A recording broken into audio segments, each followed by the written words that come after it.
കലുങ്ക് കൊള്ളാം. ഇവിടെ ഇരിക്കാം. Sir, yes. ഒരു നിവേദനം തരാനുണ്ടായിരുന്നു. നിവേദനോ? നിവേദനം ഒന്നും വാങ്ങിക്കുന്നൊന്നും എന്റെ പണിയില്ല. അല്ല, സാറുള്ളപ്പോ സാറിനല്ലേ തരണ്ടേ? എനിക്ക് എന്റെ പണി ഇതല്ല.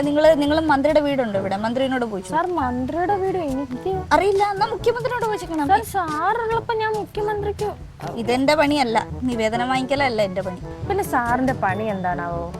എന്റെ പണി ഇതേപോലെ കലിങ്കിലൊക്കെ വന്നിരിക്കണം, എന്നിട്ട് സർക്കാർ 4 കുറ്റം പറയണം. പിന്നെ ഇതേപോലെ നിങ്ങൾ സാധാരണക്കാർ വരുമല്ലോ, അവരെ അധിക്ഷേപിക്കണം, എന്നിട്ട് അതിങ്ങനെ മൈക്കിൽ കൂടി വിളിച്ച് പറഞ്ഞ് ഇളിക്കണം.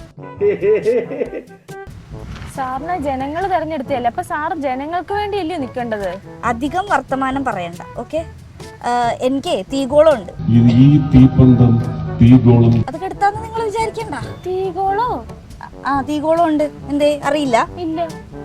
എന്തായാലും ഇതെന്റെ പണിയല്ല, ഞാൻ സ്വീകരിക്കില്ല. എന്നാ സാർ ഇതങ്ങ് വെച്ചോ. തീഗോളവേ കെടാതിരിക്കാൻ സഹായിക്കും. ആൾക്കാർക്കൊന്നും റെസ്പെക്റ്റ് ഇല്ല. അടുത്ത കലിങ്കിലോട്ട് പോവാം.